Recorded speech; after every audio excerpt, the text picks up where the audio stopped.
Hey there, everybody. Welcome to DDO Players News, where we bring you the latest news from Dungeons & Dragons Online, the tabletop, and beyond. I am your host, Drac, joined tonight by my friend, the one, the only, the myth, the legend, Rent Tapone. Good evening, Stormreach. Hey, Rent, how are you? Fantastic. Always a pleasure to be on with you. Yeah, love it when you come on. We just talk stuff, and the shows are usually really long because we just start talking and we forget we're recording a podcast. It's like, oh, yeah, we're actually doing a podcast here. We actually have show notes to go over. And we have some Gen Con news, which I can't wait to hear your feelings on this because I have thoughts myself. But we'll get to that in a little bit. First of all, we're going to start with DDO news, as we always do. Not a lot of DDO news this week, but we did find out the fourth season of the Hardcore League is going to arrive on March 31st. So not too long to wait if you're into the hardcore thing. No other information was announced, like any of the rewards. Cordovan did say on his weekly Wednesday live stream, they're still kind of debating on if they're going to do like they did last time and you'll get multiple lives. They don't think they're going to do that this time. This is going to be back to the original one life, you're done thing. Because you remember last hardcore, like if you hit certain level ranges, you got you got extra lives. A little bit of a gimme. Yeah, they don't think they're going to do that this time. He said that wasn't set in stone yet, but it was leaning towards it's going to be just one and done, like the first Hardcore League. But that's it. More information will be coming soon for that. I don't really do hardcore anymore. I did the first one, and then I kind of got burned out, but... Yeah, it's a lot of it's a lot of pressure, but yeah, I mean, it's interesting because it's kind of bragging rights, certainly, for folks who kind of want to really kind of push how far they can get their character, how uber they can be, without the death, you know what I mean? But it's certainly not for the casual gamer, but yeah, I can see people who really want to kind of, have some feather on their cap, saying, ha ha ha, I've gotten up this leaderboard, in X amount of time. That's kind of what it is, which I mean, it's fine if that's what you're into. I don't know if I'll do it again. I don't know. Maybe I will. I don't know. We'll see. But like I said, I'm not jumping at the chance to do hardcore again, but March 31st it arrives. Not sure how long it's going to last either. They did say, I think it was in the producer's letter, they did say that they're going to space hardcores out a little more this year. So whenever this one ends, don't look for another one to start as soon as it did last time, because last time they were almost back to back. They are going to space hardcore out a little more this time, so we'll see. But March 31st for all of your hardcore, how far can you go and not die needs. It's really not that far off when you think about it. Yeah, no, it's not. I'm really surprised. It's a couple weeks, basically week and a half technically. Because next Friday would be the 26th, and it starts 31st. Right. So, yeah, just about a week and a half. So when does the anniversaries event end? Because it seems like it's it's great, kind of springboarding from the anniversary event to hardcore. So keeps folks interested. March 23rd, 2021 is when that ends. Okay, good enough. So so pretty much they'll end that, and then you have a little break, and then hardcore starts again. Fantastic. Are you doing the anniversary event? Yes. Well, I need to go and kind of run it more. I haven't run it a lot. I was actually going to tap you for that, I think. Because there is a couple things I want to get over on Wayfinder where you and Tay and I play. So I think I might have to tap you for a couple of anniversary runs, maybe. Oh, no worries. I think I am actually 7 party favors away from the Kobold Sentience. No way. Oh, congratulations. Yeah, I'm super happy because the actress that played or does the Kobold voice, Cindy Robinson. Yeah. Oh, it's fantastic. So worth just it's a laugh. It's just a hoot having that Kobold voice. Yep. So worth it. She is so good. So that is awesome, man. You have been grinding that thing out then. Yeah, just mindlessly on repeat. I mean, it's pretty quick, though, really. Yeah. You can get it done pretty quick. It really is, especially with the artificer, like a mid-level, like a level 13 artificer. It's just you could do it on autopilot. I mean, not artificer. I beg your pardon. Alchemist. Which, we're going to talk more about your life as an alchemist later, because you are getting into the alchemist. I really am. Yeah, absolutely. We will talk about that later. Right now, let's take a look at the latest Chronicle. It's issue 418 of the DDO Chronicle. If you are listening to this the day it comes out, which hopefully it's going to come out Saturday, which tonight over on Sarlona. So if you're listening to this when it first hits your podcast feed, this is probably going on tonight. If you are listening to it in the future, you have missed this. But over on Sarlona this Saturday night, which would be March 20th, the High Lords of Malkir are going to be teaching you how to run Von 5 and 6. So if you're interested to learn how to do Von 5 and 6, you can head over to Sarlona and get taught by the High Lords of Malkir. Ooh. Strim Tom is going to be theory crafting some enhancement trees with the help of DDO system designer Linabel. That's going to happen over on his Twitch on March 22nd. You can read more about it over in Strim Tom's Twitter feed if you want to find out more about that event he's going to do. That sounds pretty cool. It's always cool to get Linabel talking, because he does like to talk a lot, and you can find out some really cool stuff because Linabel does some deep down engineering system design work on DDO. Ooh, nice. So he knows all of the secrets. And if you can get him to talk, you can find out some good stuff. So good luck on Strip Tom. I'm sure you'll get some good stuff out of that. You can see the Matrix. That's right. Exactly. Take the, oh man, I forgot. It's been so long. I just lost my geek cred. Is it the red pill you want to? I can't remember anymore. I never figured that out. God, it's been so long since I've seen that movie. I don't remember. God, I just lost my geek cred. Look at that. We'll have to look that up in later. That's right. We'll fix it in post. That's right. I'll edit it in post. You take the blue pill. The story ends. You wake up in your bed and believe whatever you want to believe. You take the red pill. You stay in Wonderland. And I show you how deep the rabbit hole goes. Don't forget about A Bard Live celebrating 4 years of streaming over on DDO Stream. You can win some DDO points with Doug Glendower.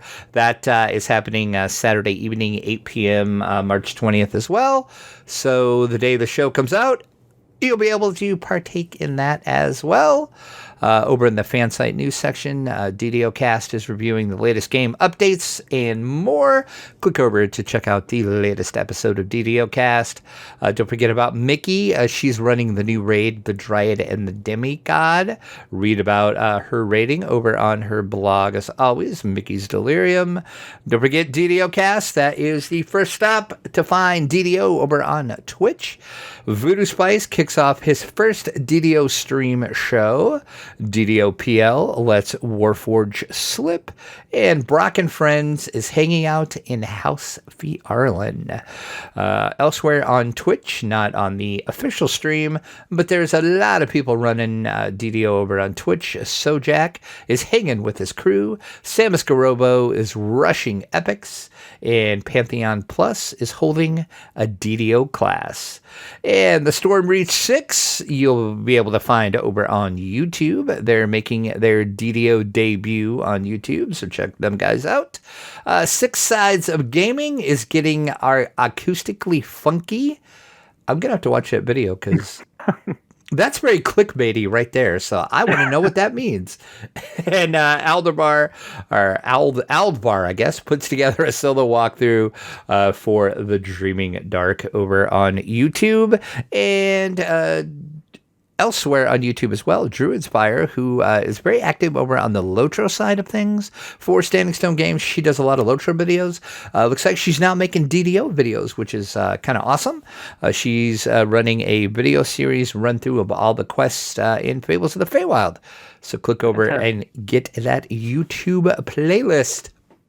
We have a Chronicle comment, as we always do. What does getting hit in the face with the fireball taste like?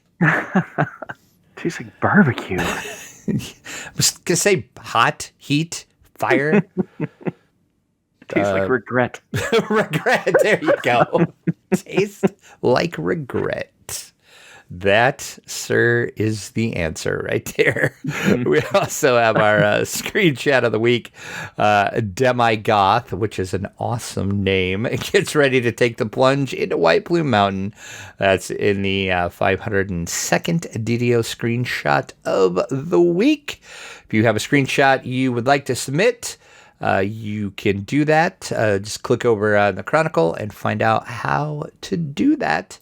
And that is our Chronicle 418 and also our DDO news. Like I said, there wasn't a lot of DDO news this week. I'm sure we'll be slowly getting more because we're going to be hearing more about hardcore and some future patches and such. So stay tuned for that. But let's get into the good stuff. Let's see what's happening over on the tabletop. Oh boy.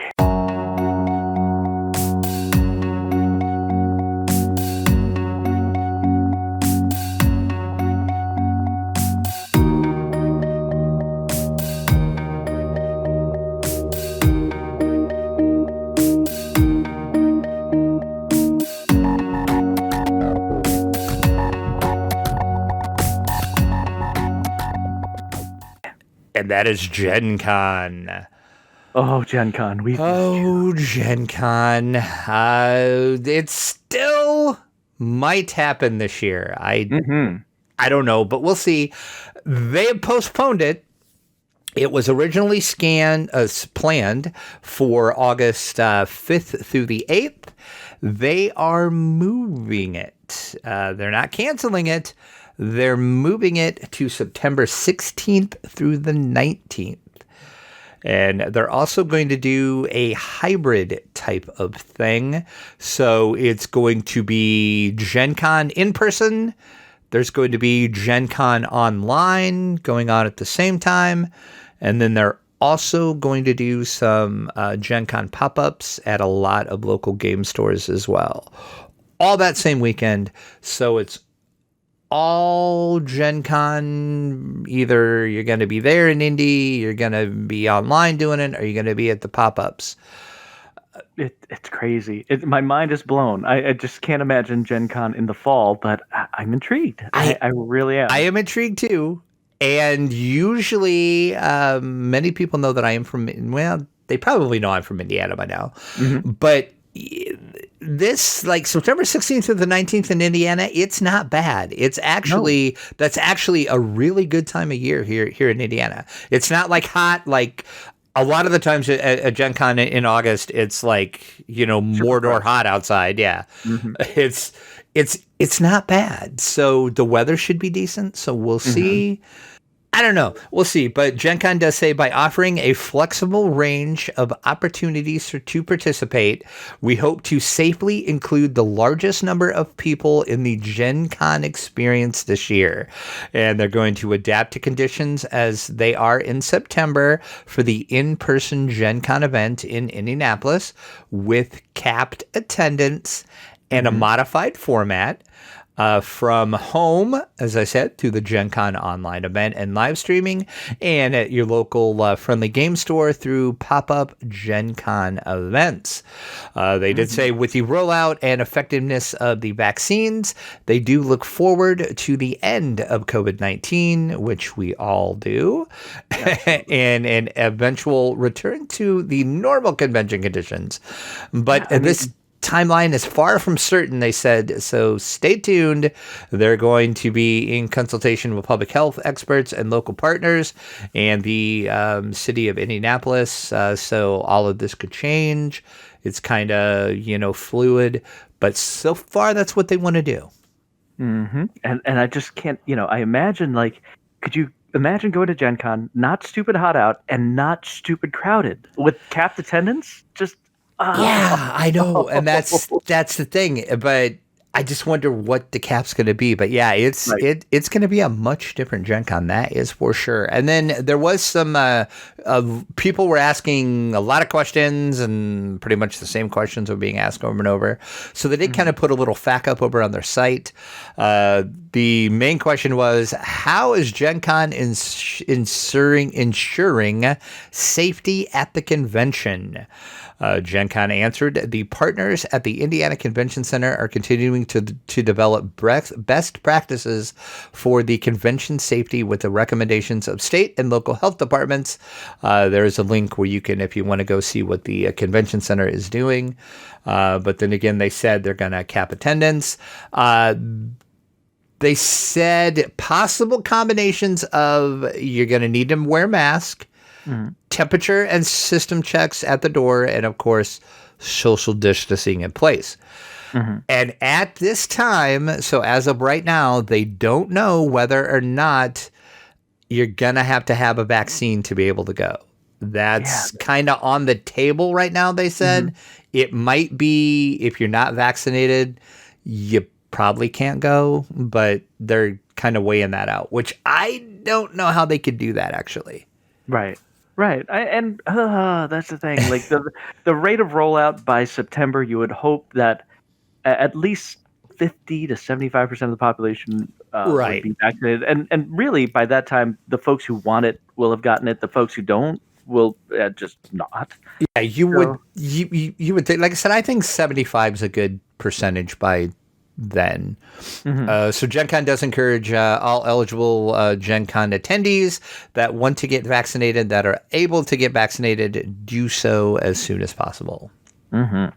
So, and really, it's only March now. So that's, I think, far enough in the future that can happen. I mean, we are all hoping for that day where we're all back to semi-normal. Yes, we are.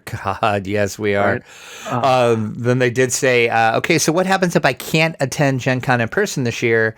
What is going to be the refund rollover policy? So if you currently have a badge and you either cannot or choose not to attend Gen Con 2021, you have the following options. Your badge can be rolled over into 2022 with a price lock guarantee. So if you already have your badge, you can just email them and say, hey, I can't come this year. Lock me in for 2022. You're good to go for 2022. Your badge can also be converted to a system credit that you can use for any future badge or any event ticket purchases on GenCon.com. And those credits won't expire. So for some reason, say you can't go in 2022, you'll still have those credits.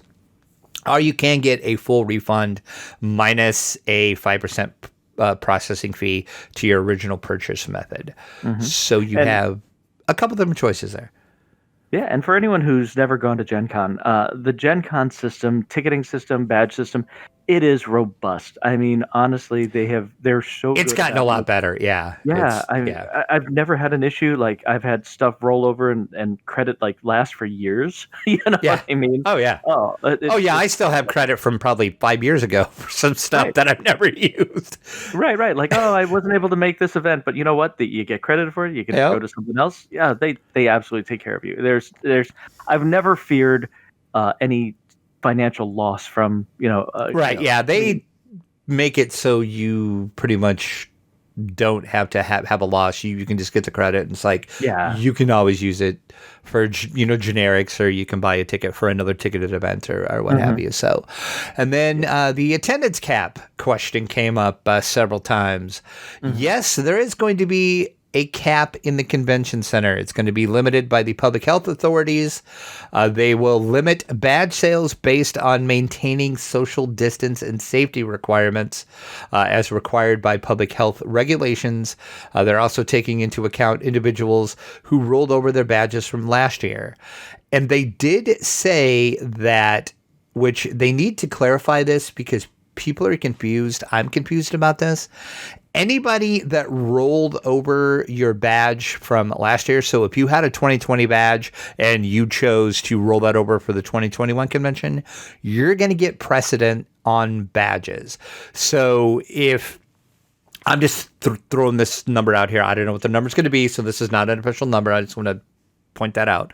But let's say they're capping it at, let's say, 16,000 people, which I'm sure it'll be more than that. But I'm just going to say 16,000 people. And let's say there's 8,000 people from last year that rolled their badges over. 8,000 of that 16,000 is already gone because those people are getting priority. Right. Yeah, absolutely. Right. So that's something to keep in mind too. So that's why they highly encourage you just to roll your badge over, because that's what I'm doing. I still have my badge from last year, kind of in the bank. So priority for attendance is going to be giving first to attendees who donated your badge, which that was also an option last year. Instead of getting system credit for it or rolling it over, you could just say, hey, I know you guys are struggling financially. This COVID pandemic is affecting you. So just here's my badge, take it back, but don't refund me. Keep the money and use it for whatever you need it for Gen Con. So people that did that are people that rolled over their 2020 badge into 2021 are going to get priority, and then whatever else is going to be available to the public. If we believe that we can safely hold the convention for additional attendees, they might offer additional waves of badges. So if they set the cap and then they think, okay, we maybe can, have maybe 100 more people or whatever. So there's going to be waves of more badges, possibly. Then again, we'll have to see how this is going to work. There's no set time now for when a badge and event registration is going to open. As soon as they have that information, they will let everybody know. And of course, we'll let you know. And then there is still going to be in-person gaming, but the scope and scale of that is going to be limited based on, of course, health and safety guidelines from public health officials. Some events are going to be changed and adapted. The formats are going to be changed. Of course, social distancing will be in effect for everything. They said, for example, some events may operate at reduced capacities. Ample space is going to be reserved for open gaming and events from key partners if it is safe and responsible to do so. So if they can have an open gaming area, they'll do it, but they have to figure out how they can make it work with social distancing and all that. I just hope. I just hope. I'm just trying to think, how is the opening of the vendor hall going to work social distanced? Oh, no, it's not. It's not. There is no freaking way in hell you're going to be able to do that safely social distanced. There's no way. No, none whatsoever. But I mean, if people are wearing masks and they're vaccinated, then I don't know. Here's a bit of trivia for you, Drac. Do you know how many people went to Gen Con in 2019? Oh, God, I don't remember. 70,000 people. There was just shy of 70,000. Okay. I gotta say, individual badges for Gen Con. Seemed like insane. It was. Yeah, I wanted to say it was almost 70. I thought. Yeah, it's just crazy. So, okay, so that was in 2019. So, like 2019, like the last Gen Con, because we all know, of course, there was nothing last year, thanks COVID. Right. So 70,000. So, what do you think the cap number is going to be? Even if they cut it in half, even if they max it out at even less than half, they say 30,000. That's still a lot of people. That's still a lot of that's a lot of people. That's still a ridiculous amount of people to be on top of each other in a vendor hall. It's like, we thought we had to worry about getting, con crud. Yeah. No. Right? Oh my Lord. I can't even tell you, even before COVID, I half the time I would get con crud from Gen Con. Yeah. So I'm like, I can't, I don't know. I can't. I don't know how this is going to work. I don't know, but as of right now, I think I am still planning on going. I think I'm going to go. Me too. I think so. I think I'm going to go. That's hopefully we'll be able to get a press badge again, which I would assume I would be able to because I have it in the past. They haven't announced if that's going to be capped this year, so it might be a dogfight to even get press passes this year. I don't know. We'll see. Wow. We'll see. But yeah, I'm planning on going as of right now. So we'll see how Fingers it crossed. goes. Fingers Yep. crossed. So hopefully it stays. But yeah, so Gen Con, September 16th through the 19th. And then I did see today that Gen Con did say they are apologizing to the Jewish community. They yes. do understand this falls during Yom Kippur. So they're trying to work with local synagogues and the Jewish community to figure out how they can make it work. I'm not familiar with Yom Kippur at all, but I guess that might stop a lot of the Jewish community from attending. I don't know. I don't know. Other than all I know is it's like one of their high holidays, and that's really all I know. So that was the first thing that when they announced this change, people were like, "Hey, wait, that's during Yom Kippur. That's not going to work for any of your Jewish attendees." Mm-hmm. So Gen Con said they are very, very sorry. They tried their best. They were limited on the dates they could get, which Absolutely. I'll be honest, I'm surprised they even found something that would work. I didn't think they were going to be able to get a new date because I thought, there's no way they're going to be able to move this. But they apparently, I get the course, I think Indy, downtown Indy, and the convention center, they're all working with Gen Con because they all love Gen Con. They love it when we're there because downtown Indy makes so much money when we're there. Absolutely. It's great for the city. It's great for all the small businesses and restaurants in the city. So they want us back. So hopefully we'll make this happen in September. And they are working with the local Jewish leaders in Indy to figure out how to make this work for any of the Jewish community because this does fall on Yom Kippur. Mm-hmm. So that's something they're very, very aware of that. They that is one thing about Gen Con. They do try to be all inclusive for everybody, every race, every religion, anything. And that was the first thing they said once they found that out. They were like, okay, we're going to make this work for you somehow. So stay tuned for that as well. So there you go. I'm excited. Maybe we're actually going to be at Gen Con. Mm-hmm. Hopefully. We'll see. We'll see. It's still some time away. I mean, even the last couple of weeks, things are starting to look better in some places, and maybe not so much in others. But right, we won't talk about that. But yeah, we'll see the direction it goes. So. And the age range of the vaccination keeps dropping and changing, so more and more people are eligible for that. So. We'll see. Maybe we'll be talking to you from Gen Con in September, which is weird to say Gen Con in September, but it's mind boggling. It's a fall Gen Con. It's like Christmas in July. Yeah, you can't even imagine. You can't.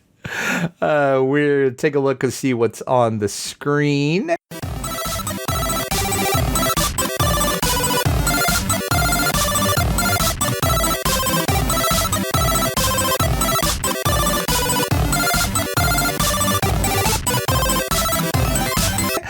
From WotC, they're announcing the June 22nd launch date for the Dark Alliance video game, coming to both PCs and consoles. It's been a long time since we talked about this. I actually believe it or not, forgot about this video game. I remember we talked about it when it was first announced and then haven't heard anything more about it. But lo and behold, it's going to launch on June 22nd, coming to PC, PlayStation 4, PlayStation 5, Xbox One, and Xbox Series X and S on June 22nd, as we said. It's developed by Torque Games and Wizard Studio, which is the video game side of WotC. It's set in the Forgotten Realms. The game features real-time combat and dynamic co-op gameplay. pits the infamous Dritz Do'Urden and his legendary companions Canterbury, Brunor, and Wolfgar against some of the most iconic monsters from the world of Dungeons and Dragons. Frost giants, beholders, and white dragons are roaming the frozen tundra of the Icewind Dale in search of the Crystal Shard, and it's up to you and your companions to muster the strength to stop them from claiming and using it to destroy your home. That is fantastic. You know, as a geezer geek, as I am, Geezer geek, I like it. I like it. You know, it's nice to see D&D really coming into its own these days. I mean, really, pen and paper Dungeons and Dragons 5th edition has really kind of gotten a lot of people into the fold that never would have considered role-playing tabletop games before. I mean, even, you know, my kids are in high school and college, and they're just like, "Hey, have you heard of D&D? It's a thing." I'm like, have you heard of this D&D thing? Don't speak to me of the dark magic. I was there when it was written. So it's I just love seeing these kids like pick up die and like, I rolled a character. I'm like, so when I see things like D&D Dark Alliance for console gaming, I'm like, it's reaching out and just kind of grabbing another, you know, group of individuals, you know, people who may not be or have the time to sit at a table and roll dice, but, you know, maybe they have some time to pick up a controller and just, you know, button mash, but at least get them into the under the tent.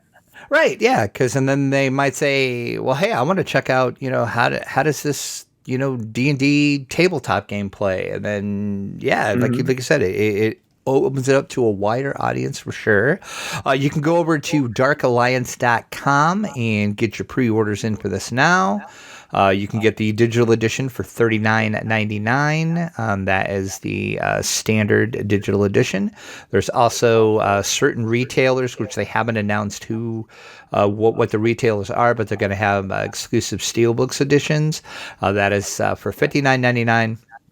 Steelbook edition is going to include a Steelbook case, a printed art book, a downloadable D&D Dark Alliance soundtrack. You're going to get a Beholder and a Lich weapon set, and also the forthcoming expansion entitled Echoes of the Blood War. You can also get the digital deluxe edition for $59.99. That includes the Echoes of the Blood War and the Lich weapon set as well. All pre-orders, regardless of the edition or the platform, you are going to get the Beholder weapon at launch. So darkalliance.com, if you want to pre-order it. There's also a pretty sweet trailer.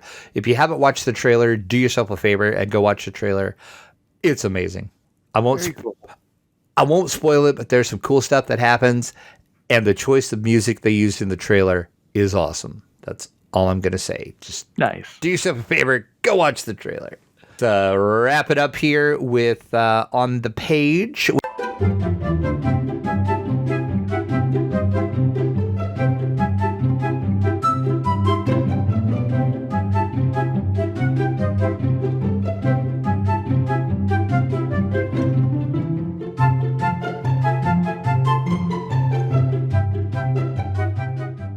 Which we haven't talked about any comic books or books, graphic novels, anything like that for a while.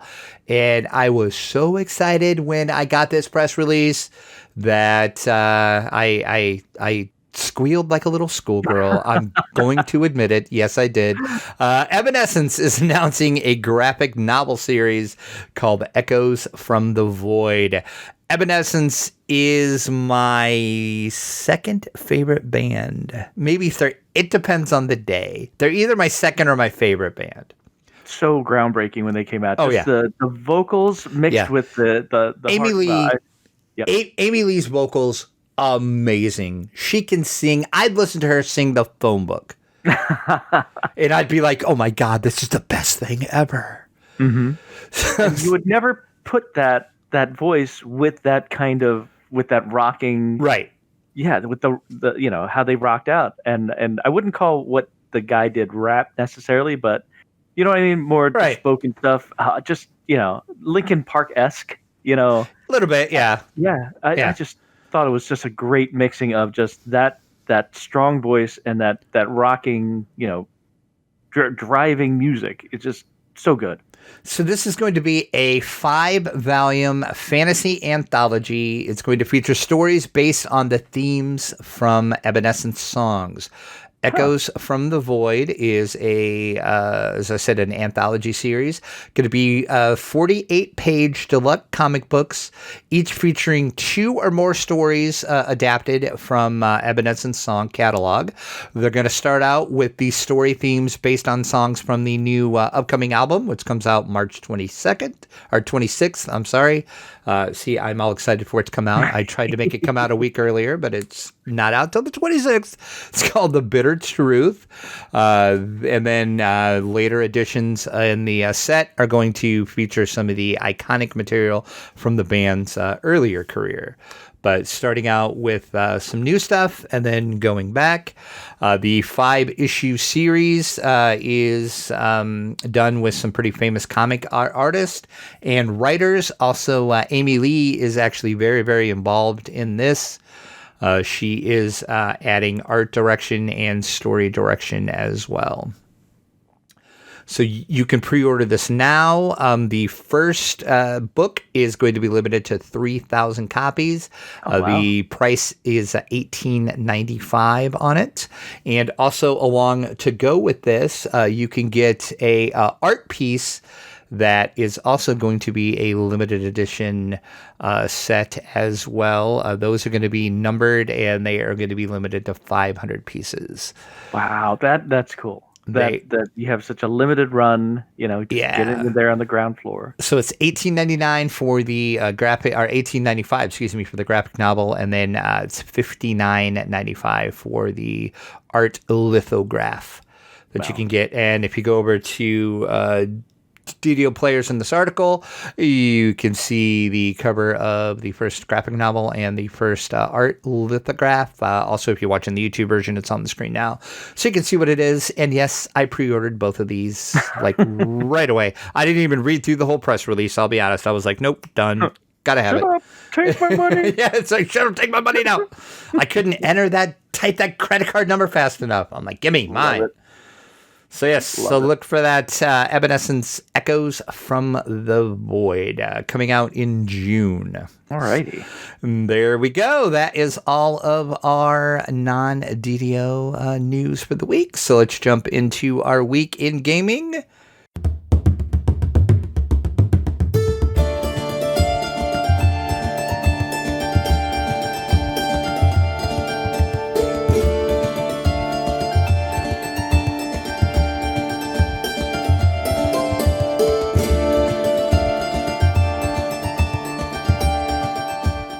I didn't do a lot. I had another one of my weird weeks, which is why we're recording this at a very weird time. Once again, thanks, Rent, for joining me, so I didn't have to just talk to myself. That would be very awkward. Very awkward to talk to myself, so I'm glad that you're here. But really, the only thing I did this week is I did play some D&D. We did the new episode of the Waterdeep Dwarves Dungeon the Mad Mage campaign that we're doing. Mm-hmm. It's over on Evil Beaker's channel.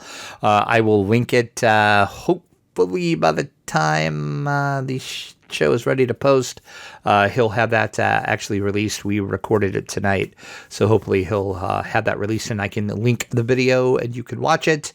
We are still in the Dungeon of the Mad Mage looking for the Dwarven beer for some reason. Not what we're supposed to be doing, but that's what we're doing. That's Fantasy Grounds, yeah? Yeah, yep. That is a Fantasy Grounds game, and Evil Beaker is the DM for that. So such a fantastic platform. It is. So fun. It's so good. So that's it. That's really all I did. But Rent, you sir, were tossing some bottles around. I'm just a bottle throwing fiend. I swear, I think my right arm is about 3 times bigger than my left. I'm just throwing bottles. Yeah, the Popeye syndrome. Exactly. Now, you've never played The Alchemist, have you? I have not. No, I have not. I was a little intimidated by the class when it first came out. I really wasn't understanding the mechanic because they are essentially a caster, but they're not really casting spells. They're just throwing bottles. So If you consider throwing bottles, casting a spell versus like being a melee thrower build, then that's what an alchemist is like. The thing that threw me off is as an alchemist, you have essentially three schools of magic, each school being essentially like a color. So your offensive spells or your offensive bottles, as they were, might be red, for instance. Your buffy spells may be blue, like things like a haste spell or an armor, like stone skin, that would be considered a quote unquote blue spell. Okay. And then you have your sort of Healy spells, and that would be yellow. So I mean, basically, so you have blue, red, and yellow. Now, if you cast a red spell and then a blue spell, you are in a purple stance. So you kind of see so the last two spells you cast will combine to make a color, and that's the stance. And if you've seen alchemists run around, you'll see they have like a little color wheel kind of floating underneath of them. Yeah, I like the first time we played and you played your alchemist, I'm like, what is that? And then I'm like, oh, that must be whatever you're doing because it keeps changing colors. So yeah. Right, exactly. And that kind of threw me off from the build when I first started because I'm like, what is this color? Why is it changing? Yeah. So it really just is essentially based on the types of spells you Okay. And depending on the way you build out your character, the trees you go up, you can specialize in a specific stance. So basically, if I'm in an orange stance, meaning that I'm throwing like red and yellow bottles, then I'm in an orange stance, then I get like bonuses to those red and yellow schools of magic. Kind of follow? Yeah, so you kind of have to plan out what you're going to do to keep in that bonus. Right, exactly. Okay. Right. But really, it's the Alchemist is fun to play because it's essentially a really damaging one-trick pony. Because as you go up, and I know a lot of people have seen that class has been nerfed by kind of dialing back the damage of some of these spells. But it's really damaging. I mean, some of these spells, if you pump enough stuff in them and you kind of specialize them in the tree, you can really dish out a ridiculous amount of damage by just throwing these bottles out. And it's fun. You know how uber the meteor swarm is for casters at higher level? Yes. So imagine that kind of scaled down to like maybe 8th level or 10th level. Instead of meteors, you're throwing bottles. So each bottle is doing essentially the damage a meteor would do. But That's scaled insane. down, so it's just still annihilating everything at that level. So it is kind of one-shotty, but still, it's really fun to see like a group of like 6 or 7 monsters like kind of clump together and just lobbing, like a string of bottles at them, and them all falling over. It always cracks me up when we're playing just to see those bottles go flying because you can toss them suckers a long ways. Really, they have a ridiculous range, and they have a nice arc. And if you plan it out, you can it's great. Curve them around things. It's like because I don't know where you are, but I see just like woo, there's a bottle. He's back there somewhere. So I mean, if you're interested in trying something new, if you want to play something kind of not challenging, and you could solo, it's got great solo ability. Pick up an Alchemist because really it is entertaining. So besides the Alchemist, one thing I wanted to get you into when we had time was Cannith crafting, because that's another thing. Yeah, you were always trying to get me to craft. It's one. Well, you have a higher level character, right? Some higher level people. Yeah, we have. I forgot. I think we're like 25, 26 on Wayfinder. I think something like that. Sure. And there's plenty of just junk loot that you're never gonna do anything with. Right. Easy enough to take it to the crafting hall and crunch down. And I don't know if you noticed, like I've been playing Lobies recently, and you've been Cannith crafting essences have been dropping more. I don't know if you've noticed. Oh yeah, I have a bunch that I've been meaning to give to you. I haven't give to you yet, but yeah, I have noticed they've been dropping a lot. Yep. So honestly, the Rent School of Cannith crafting, and this is for anybody who's interested in Cannith crafting. I'll tell you, really, all you need is to save up 1,000 essences. So once you save up about 1,000 essences, be it from, getting them in loot drops or just crunching excess gear at the crafting hall just to crunch it into essences. Once you have a critical mass of 1,000, that's really a good springboard for Cannith crafting. So here's what you do: you take the 1,000 essences, go to the DDO store. For 190 DDO points, I think you can get a bunch of Cannith success boosters and a 100% Cannith XP bonus for half an hour. And that's all you need. 1,000 essences and 190 DDO points and half an hour of your time, and you can get well on your way to Cannith crafting. So what you do is you drink the pot, so you have 100% XP bonus for Cannith crafting for half an hour. All right. And then you have your success boosters. And I think it's like maybe a 35 or 40% boost on your success to craft something. All right. Okay. So you go to the crafting hall and you go to one of the machines where you make basically the gear you need to craft. When you look at it, you could either separate it by the name of the item or the XP value or something else. Basically, what you look for is you click XP, and it kind of gives you an idea of what would give you the most XP at your level of crafting. And most of the time, it's something stupid, but and then it gives you a percent chance. So what I usually do is look at minimum level essences. So basically, you craft a shard, and it gives a minimal level to the item you want to craft. So you follow? Mm-hmm. Okay, so far, yep. So, like the low level items don't take much to craft, but say I want to make a level 3 shard, and that, depending on your crafting level, might be easy or hard to make. What you want to do is you want to make the hardest minimal level shard you can make, and based on your percent chance to make it. So say you're just starting out and like you want to make a level 10 shard, you have a 5% chance of actually making it. So that's a really, really hard thing to do. Like 5%, like what are the odds? But you throw a crafting booster on it and then your odds become like 50%, Okay. I'm with you so far. So when you do that, the amount of XP you get is phenomenal. You get like thousands of crafting XP for trying to craft something that is really hard for you to make. So, depending on how gambly you are. So, I mean, if you're a gambler, you just say you try to make something that's like a 5 or 10% success rate, throw a booster on it, make it, and with the XP bonus, and if you actually craft it, you'll level like 6 or 7 or 8 levels by just making that one item. All right? Wow, so okay. All right. And then you just repeat the process. Then you kind of go out and look at it again, and then it says, oh, well, you can make a level 12 item. You got a 10% for making a level 12 item. So then, then throw a booster on it, craft it, and if you succeed, boom, you get another like 10 or 12 levels. And you just leapfrog through these crafting levels by just trying to make these very difficult items, these very low chance items. But because you have the booster, it makes it like a coin flip. Now, of course, you'll fail half the time. But the only real loss of failing is you just lose essences. And at the lower levels, you don't really lose that many.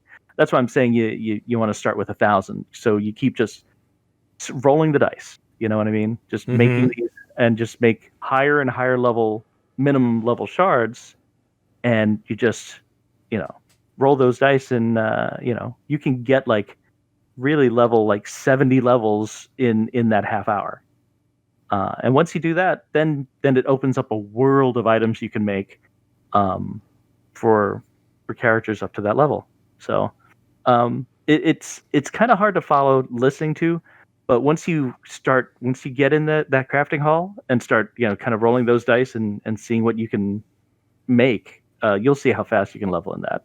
So we'll do that once you get 1,000 essences. We'll play around with that and. You can report back to everybody. Let them know how that goes. We will. I will actually try this.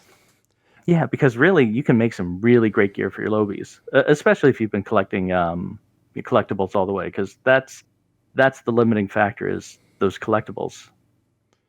Lessa taught me that a long time ago to never leave a collectible behind.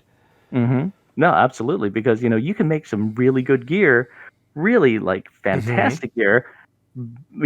As long as you have this crap, collectible that most people would just walk away from. All right. Well, I'm actually kind of looking forward to this now, actually. So Believe it or not, we will definitely do this. Lessa has gone to the Rent School of Crafting, and she leveled like 50, 60 levels. It's, it works. It works if you work it. Okay. I'm going to hold you to that then. No, absolutely. All right. And I think finally, this last week, Tay and I have been playing around with light and dark clerics. Just kind of, we wanted to play something melee and casty. Okay. He was thinking about the Eldritch Knight, Mm-hmm. but it wasn't really doing it for him. So we decided to go back to our roots and play clerics, but we kind of put a spin on it that I am a light cleric. So I'm putting everything I have into light spells and like a sun-based cleric. So, all the light spells are amped. All right. And then, Okay. And Tay is a negative cleric, so he's all into the harmy spells and the negative energy. I think he's actually taking some levels of wizard to be Pale Master. Oh, nice. So, Nice. So it's a real weird balance. Like he's casting all these like evil dark spells, and I'm casting all these like light good spells, and it's working out. Well, It's that's entertaining. interesting. Yeah, I bet it is. Yeah, we wanted to name ourselves Yin and Yang, but it just didn't work. That's amazing. That would have been amazing. Right? Oh my God, that would have been so amazing if you could have. That would have been great. Yin and Yang, and it's so funny because the way we built our characters out, I'm like all pale and white haired, and he's all dark and evil. Fantastic. Of course he is. Of course he is. Oh my. Deal. Well, yeah. Well, that's interesting. Yep. No. So anytime you have time, man, we'll play around with this. And We we'll will. get Yeah. crafting done. Yes, we'll do that, and I want to do the anniversary event before it's over and all that. So soon, hopefully soon. Don't forget, we currently have 16 supporters over on our Patreon. If you would like to help support DDO players, you can go to our donations page over on the site. That is where you can support the Players Alliance, which is the network that we are on over on Patreon. The money, of course, is used for podcast hosting, website hosting, and to pay for the live shows, which are normally on Mixler, just not this episode. If you would like to donate without using Patreon, if you just want to give a one-time donation, that's cool too. Just send me an email at drac@ddoplayers.com and we'll make that work out. But I've said it before, we appreciate every one of our Patreons, every one of the people that have just sent us a donation. It helps so much to pay the bills and to keep this podcast going, because we love doing this podcast for you. Also, our sister podcast, Lotra Players. So we have two websites that I run that we have to pay for. We have to pay for hosting for those, hosting for the podcast feed, all that fun stuff. So all of your donations help muchly. You can also leave us a review over on iTunes. That helps as well. The more reviews we get, the more we kind of get pushed by iTunes and other podcast apps. So if you want to leave us a review, you can do so. And then when people search for DDO podcast, we should pop up in one of the couple first results that you get. So that helps us as well. We didn't have any featured comments over on the site this week and no emails, but if you want to email us, you can do that at podcast@ddoplayers.com. You can also follow us on Twitter. The Players Alliance Network is at Players Ally. I am at Draculator_72. DDO Players is at DDO Players, and you can follow Pineleaf, who normally hosts the show, at Pineleaf Needles. You can follow Rent on Twitter at Renttopone, RENTTOPWN. So follow him. He is pretty amazing. You will not regret following him. I'm just going to say that right now. I'm just a character in the Dracula cinematic universe. We have 2 live shows on the Players Alliance Network. Wednesdays, normally at 7 p.m. Eastern, is the show DDO Players News. And then Saturday nights at 8:30 p.m. Eastern is Lotro Players News. You can join those live shows at ddoplayers.com/live. Click on that link, and then when we're live, you can actually listen as we record the show and hear the stuff that I edit out of the show that we screwed up on. So there you go. Anything else you want to say, Rhett, before we close out? No, nothing at all. Always a pleasure, Drac, and game on. Yeah, thank you once again for joining me tonight. I appreciate it. And I'm going to leave you with this. It is 181 days till Gen Con 2021.